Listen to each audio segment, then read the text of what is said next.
Hey guys, it's Nellbelle. So today I'm talking about Harry Potter and the Sorcerer's Stone book versus movie.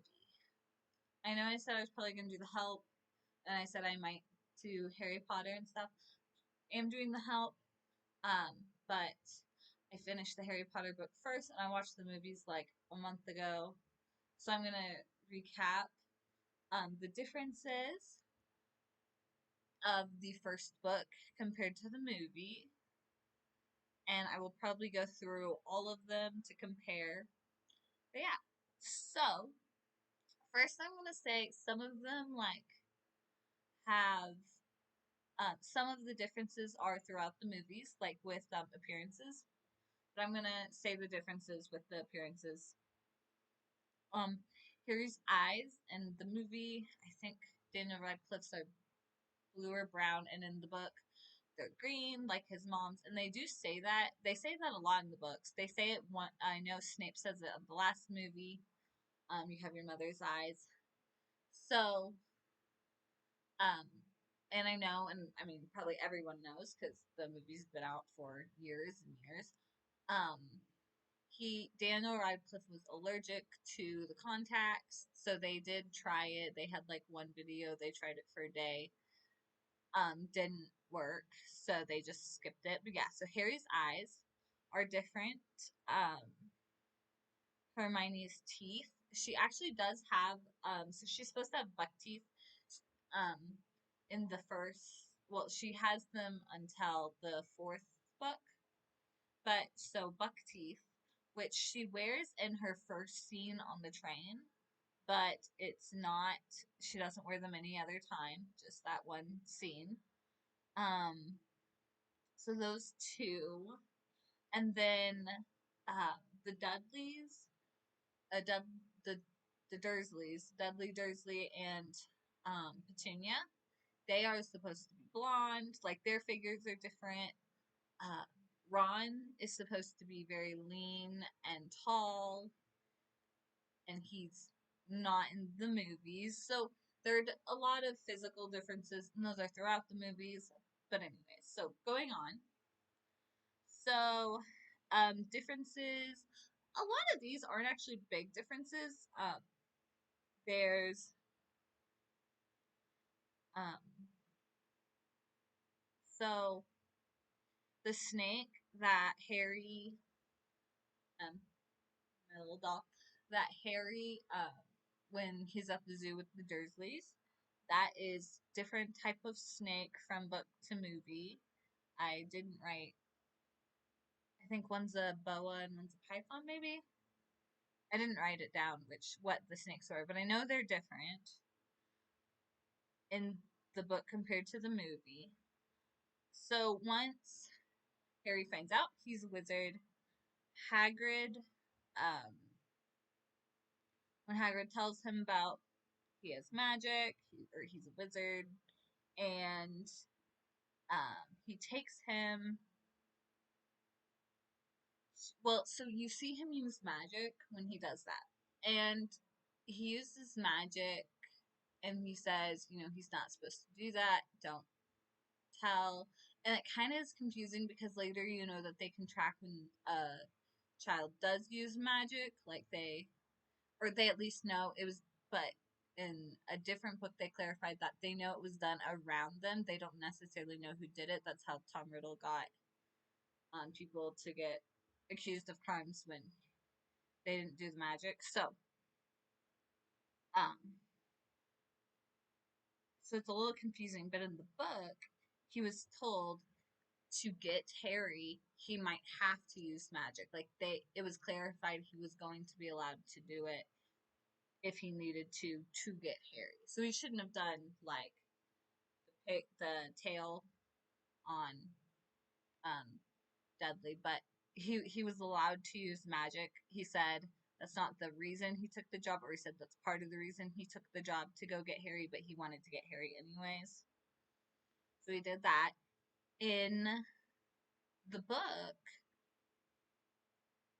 it shows that, and then it just right after Harry like goes with Hagrid to get his books and everything.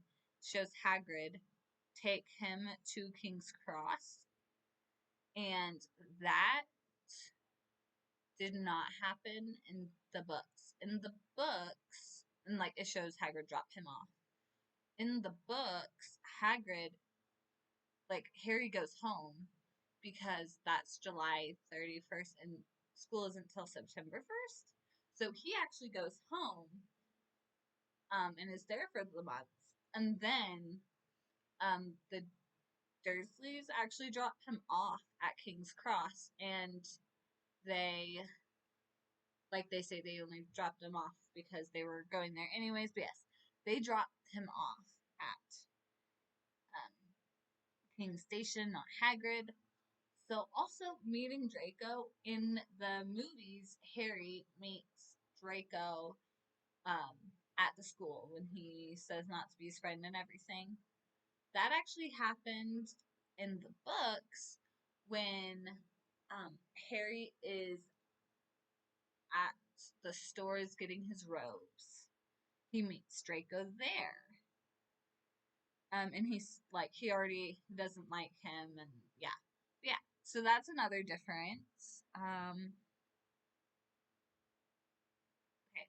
So Ron loses a lot of his lines um in Harry Potter, and like from books to the movies, like some of the lines he said, some of the lines Hermione says in the movie was actually Ron in the books. Ron in the movies I feel like seems like more just like the dumb best friend or like the funny relief, and he is that sometimes in the books, but he's also like he has the street smarts, he has the magic smart that Hermione doesn't necessarily have in the like she has the like spells, but like Ron knows his like more magic stuff from the past and everything. Hermione gets a lot of his lines that Ron should have had, and there's a couple lines that one very popular line that Ron gets in the first movie. It's when Hermione, and this happens in the book, in the movie says, before we get, I'm going to bed before we get killed or worse, expelled. In the movie, when that happens, um, Ron says, what was he says, I'm trying to think.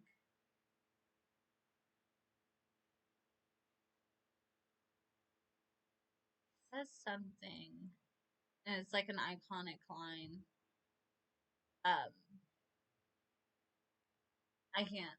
It's something about getting that girl needs to get her priorities straight or something along those lines. But it's more of a well-known iconic line that is actually not in the books. So I wanted to add that one. But yeah, so that we have those.